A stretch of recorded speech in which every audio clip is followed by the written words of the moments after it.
क्या वाकई कपिल शर्मा ने सिखों की भावनाएं आहत की? क्या सिर्फ एक मजाक एक हिंसक हमले की वजह बन सकता है? क्यों एक कैफे बना कट्टरपंथियों का निशाना? और कौन है वो शख्स जिसने खुलेआम ली इस हमले की जिम्मेदारी? इन सवालों के जवाब जानने के लिए वीडियो को लाइक जरूर करें और अंत तक जरूर देखें, क्योंकि जो सच है वो आपको अंदर तक हिला देगा। 4 जुलाई 2025 को कनाडा के सरे शहर में एक छोटा सा कैफे खुला। नाम था कैप्स कैफे। ये नाम खुद में एक संकेत था कि ये किसी आम इंसान की कोशिश नहीं, बल्कि भारत के सबसे मशहूर कॉमेडियन कपिल शर्मा की एक नई शुरुआत है। लोकेशन चुनी गई थी सरे का वो इलाका जिसे मिनी इंडिया कहा जाता है, जहां की गलियों में पंजाबी मिठाई की खुशबू और सिख समुदाय की मजबूती महसूस होती है। कपिल शर्मा इस कैफे के उद्घाटन पर खुद मौजूद नहीं थे, लेकिन उनकी पत्नी गिन्नी चतरथ वहां संचालन टीम का हिस्सा थीं। गिन्नी, जो खुद कनाडा में पली बढ़ी हैं, इस प्रोजेक्ट को लेकर खासा जुनून रखती थीं। ओपनिंग लो प्रोफाइल रखी गई, न कोई बड़ा इवेंट, न रेड कारपेट। उद्देश्य था शोर नहीं, बल्कि जुड़ाव, और जुड़ाव भी उस समुदाय से जिनके लिए कपिल हमेशा एक अपना सा नाम रहे हैं। कैफे का माहौल घरेलू था, जायका देसी और स्वागत में गर्मजोशी। सरे की लोकल कम्युनिटी ने इस पहल का दिल से स्वागत किया, लेकिन किसी ने नहीं सोचा था कि महज 5 दिन बाद ये ठिकाना खबरों का केंद्र बन जाएगा। 9 जुलाई की रात थी, समय था करीब 1:45। सरे की सड़कों पर सन्नाटा पसरा हुआ था। कैप्स कैफे की दूसरी शिफ्ट खत्म होने को थी। कुछ स्टाफ मेंबर्स साफ सफाई में लगे थे, कुछ ऑर्डर पैक किए जा रहे थे। तभी एक डार्क कलर की सेडान तेजी से कैफे के सामने आकर रुकती है। किसी के कुछ समझने से पहले ड्राइवर साइड से एक नकाबपोश व्यक्ति बाहर झांकता है और बिना किसी चेतावनी के गोलियां चलाने लगता है। महज 30 सेकंड में 9 से 12 राउंड्स फायर किए जाते हैं। गोलियां सीधे कैफे के साइन बोर्ड और फ्रंट ग्लास पर चलती हैं। अंदर का स्टाफ जान बचाने के लिए नीचे झुक जाता है। कुछ लोग स्टोरेज रूम में छिप जाते हैं। कोई चीख पुकार नहीं, सिर्फ एक सन्न रह जाने वाली खामोशी और डर। हमलावर कुछ कहता नहीं, कोई चीज लूटता नहीं, कोई झगड़ा नहीं करता, बस आता है, निशाना बनाता है और गायब हो जाता है। घटना की गंभीरता को देखते हुए पुलिस तुरंत सक्रिय होती है। कैफे को सील किया जाता है। आसपास की ट्रैफिक कैमरा फुटेज मंगाई जाती है। शुरुआती जांच में चोरी या लूट की आशंका से इनकार किया जाता है। साफ हो जाता है कि यह हमला टारगेटेड था, एक मैसेज देने के लिए, डर फैलाने के लिए। जैसे ही सोशल मीडिया पर यह खबर फैलती है, कुछ घंटों के अंदर एक वीडियो वायरल होता है। एक शख्स कैमरे के सामने आता है, आंखों में ठंडक, लहजे में जहर। वह खुद को हमले का जिम्मेदार बताता है। नाम है हरजीत सिंह उर्फ लड्डी। यह वही लड्डी है जो खुद को बब्बर खालसा इंटरनेशनल का समर्थक बताता है। भारत में उस पर पहले से यूएपीए के तहत केस दर्ज हैं। साल 2021 में भारत से फरार होकर कनाडा आया और तब से वह कट्टरपंथी गतिविधियों से जुड़ा रहा। उसका नाम पहले भी कनाडा स्थित धार्मिक संस्थानों और भारतीय व्यवसायों पर हमलों में आया है, लेकिन सबूतों की कमी से वो हर बार बचता रहा। लड्डी के सोशल मीडिया पोस्ट अक्सर भारतीय कला, फिल्मों और हास्य कलाकारों को निशाना बनाते थे। इस बार उसका निशाना बना कपिल शर्मा। वजह बताई गई। कपिल के एक पुराने स्टैंड अप क्लिप में कथित तौर पर निहंग सिखों का मजाक उड़ाया गया था। क्लिप में ऐसा कुछ भी नहीं था जो सीधे किसी समुदाय पर टिप्पणी करता हो। ना ही कपिल ने किसी का नाम लिया, ना ही कोई सीधा संदर्भ दिया।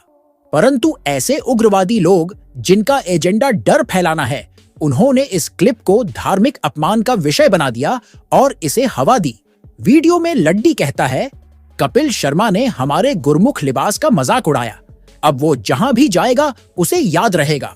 ये सिर्फ एक धमकी नहीं थी, ये उन कलाकारों की स्वतंत्रता पर सीधा हमला था जो मंच से अपनी बात रखते हैं, जो समाज को हंसाकर सच्चाई दिखाते हैं।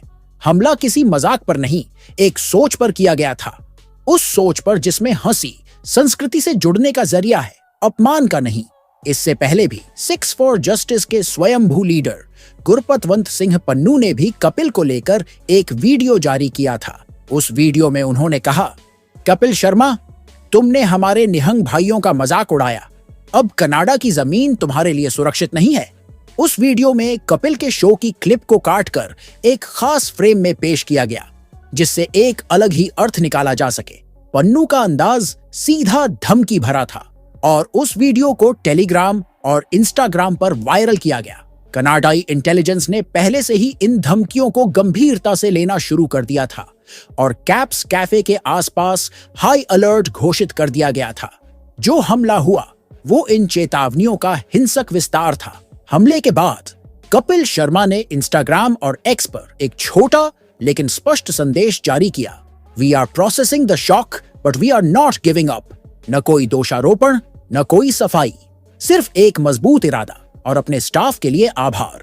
वही कपिल जिसे दर्शक स्टेज पर हंसी में डूबे देखते हैं, इस बार पूरी गंभीरता से खड़ा था, बिना शोर, बिना उकसावे, सिर्फ एक शांत पर मजबूत जवाब के साथ। ये हमला सिर्फ एक कैफे की दीवारों को तोड़ने की कोशिश नहीं थी, ये एक कलाकार की स्वतंत्रता, उसके विचार और उसकी पहचान पर किया गया वार था।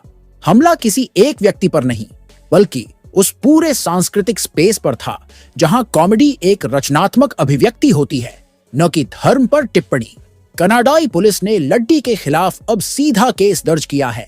इंटरपोल रेड कॉर्नर नोटिस की तैयारी चल रही है और भारत की एजेंसियां प्रत्यार्पण की मांग कर सकती हैं। लड्डी अब सिर्फ एक संदिग्ध नहीं, एक आरोपी है जिसके खिलाफ सबूत है, इरादा है और अब अंतर्राष्ट्रीय दबाव भी। इस पूरी घटना ने कई सवाल खड़े किए हैं। क्या किसी कलाकार को डराकर चुप कराया जा सकता है? क्या धर्म और हास्य के बीच फर्क करना इतना मुश्किल है कि हर मजाक को गुनाह बना दिया जाए? क्या किसी विचार को इसलिए दबा देना चाहिए क्योंकि कुछ लोग उसे अपने एजेंडे के खिलाफ मानते हैं? कपिल शर्मा ने अपनी ओर से कभी किसी धर्म या समुदाय को निशाना नहीं बनाया। उनका स्टैंड अप एक कॉमिक रिफ्लेक्शन था, जीवन के अनुभवों और सामाजिक विडंबनाओं पर आधारित। लेकिन जिस तरह से कुछ तत्वों ने इसे तोड़ मरोड़ कर पेश किया, वो न केवल गैर जिम्मेदाराना था बल्कि खतरनाक भी। कला हमेशा समाज का आईना रही है। कभी वह हंसाकर सच दिखाती है, कभी सवाल उठाती है, लेकिन अगर हर बार उस पर हिंसा या धमकी से जवाब दिया जाएगा तो फिर कला बचेगी नहीं, सिर्फ डर बचेगा। कैप्स कैफे पर हमला सिर्फ एक बिजनेस वेंचर पर हमला नहीं था, यह उस सोच पर हमला था जो अपनी जड़ों को विदेश में भी जिंदा रखना चाहती थी। यह उस भरोसे पर हमला था कि कला और व्यवसाय के जरिए विदेशों में बसे भारतीयों से संबंध बनाए जा सकते हैं। और यह उस आवाज पर हमला था जो स्टेज से हंसाकर समाज को जोड़ती है। इस बीच एक बात साफ है, कपिल शर्मा ने पीछे हटने से इनकार किया है। उनका स्टाफ डरा हुआ जरूर है, लेकिन एकजुट है। लोग जोड़े में आकर कैफे के समर्थन में खड़े हो रहे हैं। सोशल मीडिया पर समर्थन के मैसेज लगातार आ रहे हैं और ये समर्थन सिर्फ एक कॉमेडियन के लिए नहीं है, ये समर्थन है स्वतंत्र अभिव्यक्ति, कला और हिम्मत के लिए। अब सवाल उठता है, क्या हम ऐसे माहौल को स्वीकार करेंगे जहां कलाकारों को उनकी बात कहने से पहले सोचना पड़े कि कहीं कोई इसे गलत ना समझ ले? क्या मजाक करने का अधिकार भी अब विचारधारा का बंधक बन जाएगा? क्या हर शब्द से पहले डर का संतुलन बनाना पड़ेगा? इस घटना ने हमें सोचने पर मजबूर कर दिया है। क्या वाकई कपिल शर्मा ने कोई सीमा पार की थी, या फिर यह पूरी कोशिश सोच समझकर खड़ी की गई एक नफरत की लहर थी जो अभिव्यक्ति की स्वतंत्रता को दबाना चाहती है? आपका क्या मानना है? क्या यह हमला धार्मिक गुस्से का परिणाम था या फ्री स्पीच पर सीधा वार?